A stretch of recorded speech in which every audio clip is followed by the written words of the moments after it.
प्राण कहते हैं। जो दुनिया में सुनाई दे उसे कहते हैं खामोशी, जो दुनिया में सुनाई दे उसे कहते हैं खामोशी, जो आंखों में दिखाई दे उसे तूफान कहते हैं।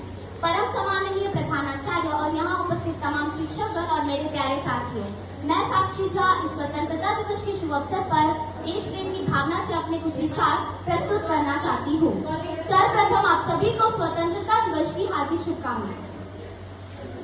मैं उस देश की नागरिक हूँ जिसके होठों में गंगा और हाथों में तिरंगा है।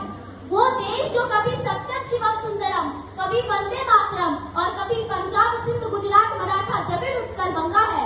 मैं उस देश की नागरिक हूँ जो हर ठुकराए हुए की शरण स्थली बन जाता है और 7 समंदर पार परदेशियों को भी अपने ब्रदर एंड सिस्टर कहकर बुलाता है। यही प्रेम की पुण्य भूमि भारतवर्ष कहलाता है, भारतवर्ष कहलाता है। आजादी, आजादी का असली मतलब वही समझ सकता है जिसने कभी गुलामी की हो। हम सौभाग्यशाली हैं कि हमने स्वतंत्र भारत में जन्म लिया। यूं तो आजादी की लौ 1857 में ही चल चुकी थी, जो मशाल बनकर 1947 में हमारे पूरे भारत देश को आजाद कराई। प्राचीन, मध्यकालीन और वर्तमान भारत के उदाहरणों से ये स्पष्ट करना चाहूंगी कि जब हम फिरंगियों के फेरे में फंस चुके थे तो रंग दे बसंती चोले की आवाज पर टोलों के टोले मराते थे। उनके वंदे मातरम के नारों से खून में आ जाने वाला वो 5-5 डिग्री का तूफान अंग्रेजी शासकों की जड़ों में तूफान ला देता था। लोग मर जाते थे, मिट जाते थे, फांसी चढ़ जाते थे, तो वो भी अपनी देशभक्ति साबित कर रहे होते थे, क्योंकि ये उस दौर की देशभक्ति की कसौटी थी।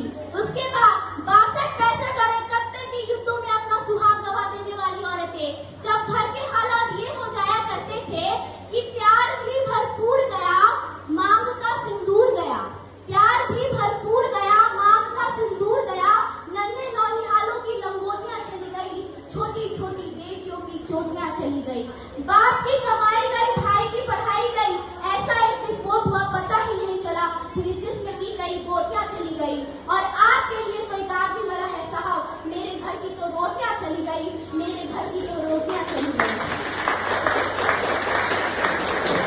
वो हालात पैदा हो जाने के बाद भी एक माँ अपने बेटे को सरहद पार दुश्मनों की धज्जियां उड़ाने के लिए भेज दिया करती थी और उसे पत्र लिखा कर भेजा करती थी कि अम्मा ने खत लिखा है बड़े ही चाव से, पुत्र मेरे ना घबराना, एक इंच भी पीछे ना हटना, चाहे इंच इंच कट जाना, चाहे इंच इंच कट जाना। इस तरह पूरा परिवार अपनी देशभक्ति साबित कर रहा होता था। तब देश बलिदान मांगता था, तब देश लड़ जाने को कहता था, तब देश मर जाने को, मिट जाने को, फांसी चढ़ जाने को कहता था कि तू आज।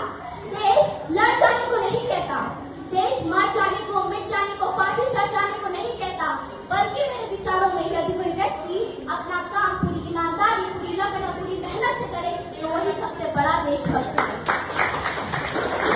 और मैं सभी से कहना चाहूंगी, सरहद दिन रात हमारी रक्षा के लिए खड़े हर एक जवान को, इस देश की पुलिस, प्रशासन और किसान को, और इस देश के हर एक उस नागरिक को जो अपना काम पूरी ईमानदारी, पूरी लगन और पूरी मेहनत से करते हैं, जिनके बिना राष्ट्र निर्माण की कल्पना करना भी असंभव है।